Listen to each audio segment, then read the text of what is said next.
حالا من با اون وضعیت مالی عاشق شدم. عاشق دختر پولدار معمولی نه، باباش خیلی پولدار بود. دیدی تو تاکسی نشستید مثلا ازتون میپرسه میدونی این برجا مال پسر کیه؟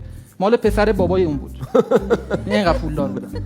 بعد رفتم پیشش گفتم من دخترتو میخوام. گفت چقدر بنویسم تو از زندگی من دخترم بکشی بیرون؟ گفتم یعنی چی؟ من چقدر بنویسم تو از زندگی ما بکشی بیرون؟ خلاصه به هر زور و ضربی که بود من دختره رو گرفتم. آره. خیلی براتون عجیبه. تو این رو با خیلیا جنگیدم. با پدر اون جنگیدم، با پدر خودم جنگیدم. بعد پدرم گفت با من برای چی می‌جنگی؟ من که مشکلی ندارم با ازدواج. زندگی شروعش خیلی سخت بود. من و همسرم خیلی خوشحال بودیم قبل ازدواج. بعد ازدواج نه، اصلا خوشحال نبودیم. یه سری مسائل هست که شما تازه بعد از ازدواج متوجهش میشی.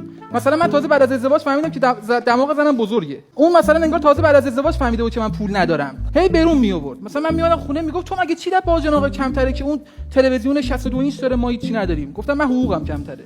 پولم کمتره نمیتونم بخرم. بعد گیرای الکی میداد. میگم امیر من خسته شدم دیگه نمیتونم رو زمین بخوابم. گفتم بابا این همه زوج مگه همه رو تخت میخوابن؟ گفت اصلا بحث تخت نیست، این زمین سرده، موزاییکا سرده، فرش بخر. گفتم خیلی دماغت کوچیکه، فرشم میخوای. بعد میگفتش که امیر من تو زندگی حوصله‌ام سر میره. گفتم بابا برو این زنای مردم چیکار میکنن تو هم همون کار بکن. گفت زنای مردم میشینن تو خونه‌شون تلویزیون نگاه میکنن. گفتم خب تو هم برو بشین تو خونه‌شون تلویزیون نگاه کن. احساس کردم که دیگه حقوق کارگری کفاف زندگی ما رو نمیده. خاطر همین زنام فرستادم دنبال شغل دوم. که برو یه شغل دیگه پیدا کن. خلاصه